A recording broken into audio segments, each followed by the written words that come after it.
En la actualidad el mundo entero está enfrentando una pandemia que ha cobrado la vida de miles y miles de personas en todo el mundo. Un enemigo invisible al que todos estamos expuestos y que hasta el día de hoy no parece tener fin.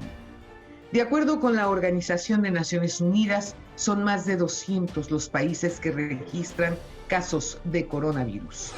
Los héroes en esta guerra son los médicos, el personal de enfermería, camilleros, laboratoristas y el personal administrativo de todos los hospitales, para quienes enviamos nuestro más profundo reconocimiento y agradecimiento por la labor que están desempeñando al hacerle frente a esta pandemia. Sin embargo, salvar la vida de quienes padecen COVID-19 no es el único desafío al que se enfrentan, pues vale la pena preguntarnos si las instituciones de salud pública cuentan con los equipos y protocolos de protección y seguridad necesarios. De lo contrario, estarían desafiando a la muerte. Esto es Frente a Frente, periodismo con responsabilidad. Comenzamos.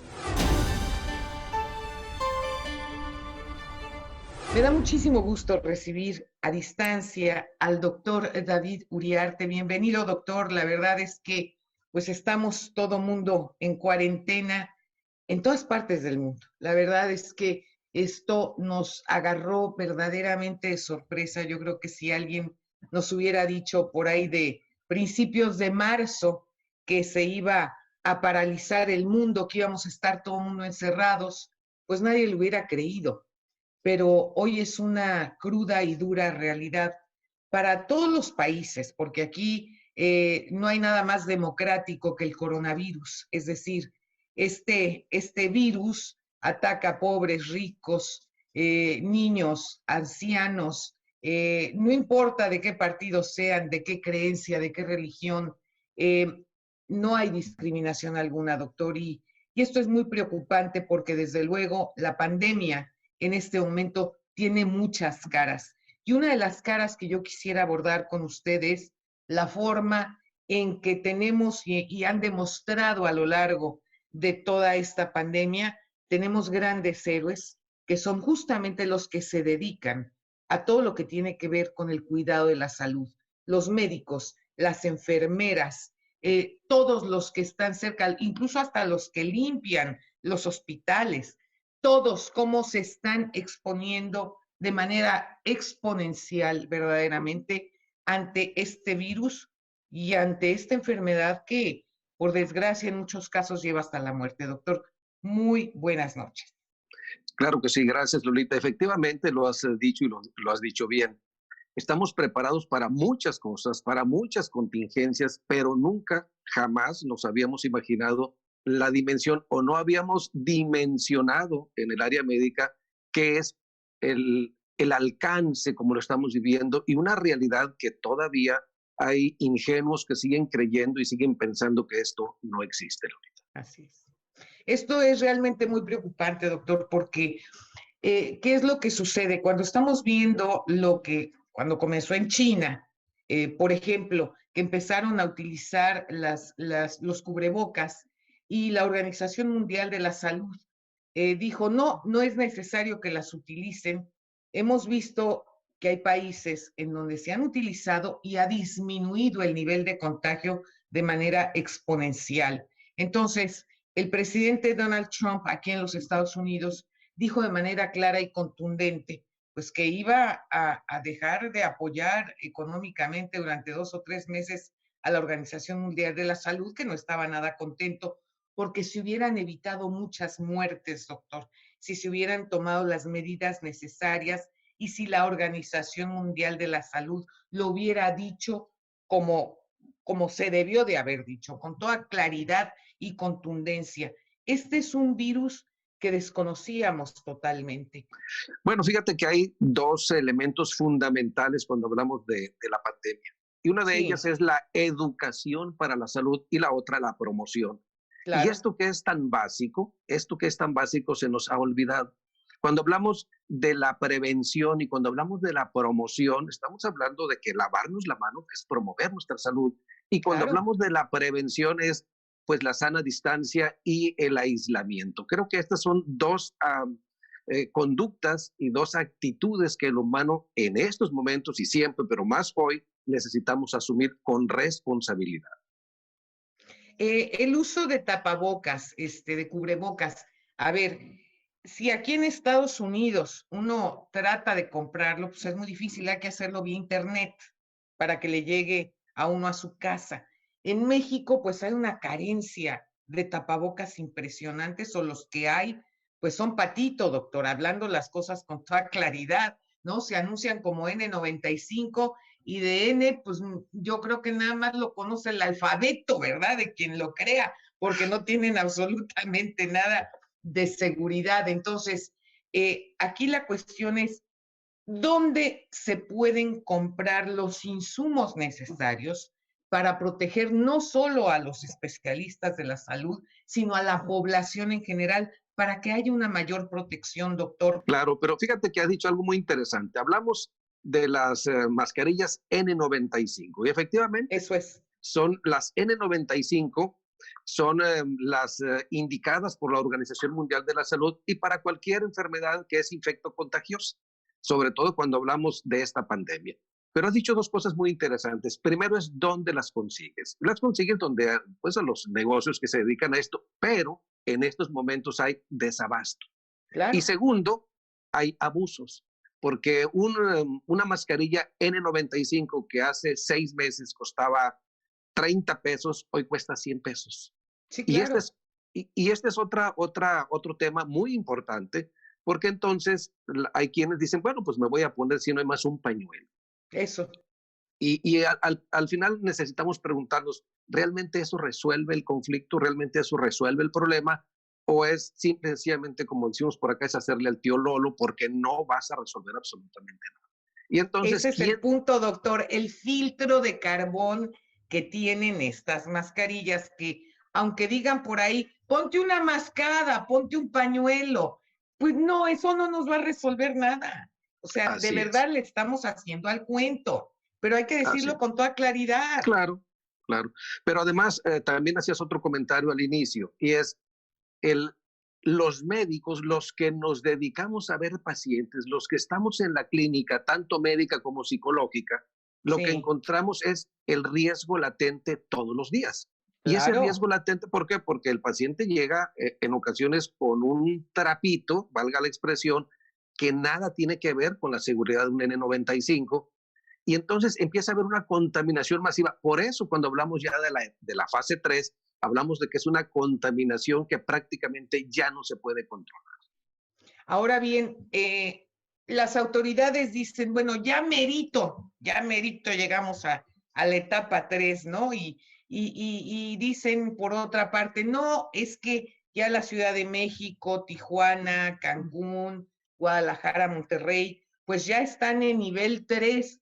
Y esto crea una desinformación importantísima, doctor, Claro, porque hay que definir efectivamente cuándo sí, cuándo no. Ahora, más allá, y es una de las cosas que yo he comentado a través de mi página de Facebook a todos mis seguidores, independientemente de lo que digan las autoridades, mire usted cómo lo digo, independientemente de cualquier cosa, ahorita, en este momento, tenemos que cuidarnos.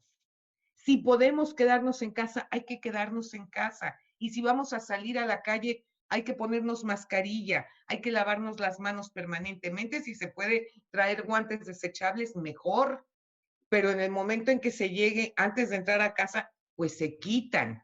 Es decir, hay que tomar todas las precauciones. Ninguna está de más, doctor. Pero claro, desgraciadamente es una pena darnos cuenta que hay gente que le salen con comentarios como, pues de algo me he de morir, ¿no? O claro, sea, así es. una irresponsabilidad insultante verdaderamente, doctor. Extrema, así es. Bueno, pero hay dos pandemias. La pandemia del coronavirus, que termina o puede terminar en el famoso COVID-19, que esa es la enfermedad, y la pandemia de la desinformación. Eso Porque no hay es. una información científica, hay una información de boca a boca con criterios en ocasiones muy catastrofistas o con criterios de plano en el extremo de la ignorancia. Y Eso ese es un, es. ese es un gran problema porque entonces ahora llegamos a creer que con agua y limón, que con agua y bicarbonato se va a solucionar esto. Si eso fuese cierto, Lolita, y creo que no hay que insultar a la inteligencia, no existiera la pandemia. Hay que tener mucho Claro, cuidado con ese tipo de información. por supuesto. Además, ya salen como usted lo menciona, con un montón de remedios caseros que evidentemente no habría esa cantidad de muertos que hemos tenido últimamente. A mí me preocupa una cosa de manera particular, doctor. En México hay una carencia importante de pruebas y según me han dicho los especialistas, desde el punto de vista clínico no se puede diagnosticar a un paciente con coronavirus. Es indispensable tener la prueba, porque si no, están calificándolo como neumonías atípicas, entonces se mueren de eso. ¿Y por qué dicen que se mueren de eso? Pues porque no hay pruebas, doctor. Claro, efectivamente, una simple gripa, una infección por coronavirus es exactamente igual. Y acuérdate cuando hace 8, 10, 12 años el H1N1, pues también es exactamente igual. Es decir, seguimos teniendo casos de influenza, sí, tenemos casos de neumonías como tal también, y tenemos pacientes que se han contaminado con este virus también. Entonces, la clínica es importante, por supuesto, pero la prueba, el examen es sumamente necesario para establecer el diagnóstico diferencial. Esta es la Eso clave.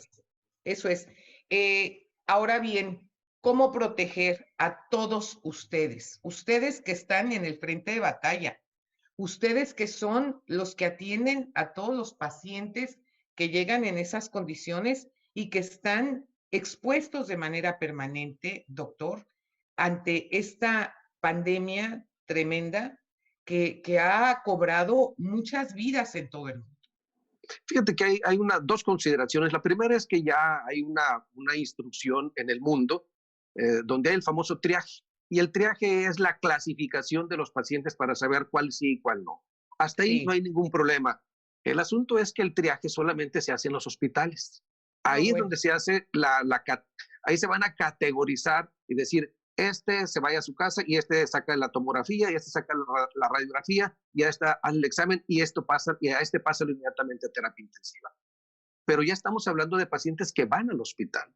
Pero el paciente que anda en la calle deambulando, el paciente que anda vendiendo pan, el paciente como tal ya enfermo, que está en el servicio público, que está en el caminando, deambulando, ese es el conflicto y ese es el que ya está infectado y sigue infectando a los demás. Y entonces, ¿cómo protegernos? Lo que decíamos al principio es, necesitamos quedarnos en casa si nuestra actividad no es esencial. En el caso de los que nos dedicamos a ver pacientes, bueno, es una actividad esencial, pero hay muchas personas que han confundido la cuarentena con vacaciones. Y sí, y además vacaciones mal entendidas, creo yo, porque, a ver, aquí también dentro de todas las vertientes de esta pandemia, pues están la psicológica, por supuesto, importantísima, están también la económica, desde luego, que de eso estaremos hablando pues más adelante en los siguientes programas, doctor, porque no nada más es un problema de salud físico, sino también psicológico, sino también económico, sino también social. Es decir, nos está pegando por todos los frentes habidos y por haber. Se habla que Estados Unidos es el país que tiene el mayor nivel de contagio. Sí, pero hay que ver per cápita, porque Estados Unidos tiene 350 millones de habitantes, es decir, Sí, 3 veces más que México, de sí, tal suerte claro. que todo es proporcional, ¿no, doctor? Sí, hay que ver los números reales, no los números relativos, efectivamente. Pero en la actualidad, los que nos quedamos en casa porque podemos y los que necesitamos salir porque es la actividad esencial, hay una diferencia. Sí, Cuando estamos en casa, un día, 2 días no pasa nada, pero cuando van 10, 20, 30, 40, empiezas a conocer a tus hijos, empiezas a conocer a tu pareja, empiezas a conocer tu realidad y eso genera, entre otras cosas, violencia psicológica, violencia sí. emocional, violencia económica e incluso violencia física. Acá, no sé, en Estados Unidos, pero en México las llamadas al 911 por violencia en la familia han aumentado, por maltrato a los infantes ha aumentado. No, bueno. El problema de las parejas en la comunicación ha aumentado y esto ha generado ansiedad y, por supuesto, en muchos casos ha hecho que los pacientes depresivos caigan o recaigan en su patología previa.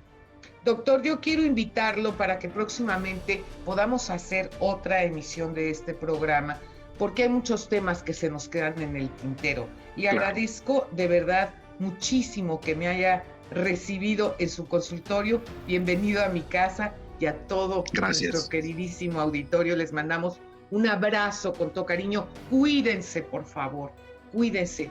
No olviden que siempre, siempre frente a frente está contigo. Muy buenas noches.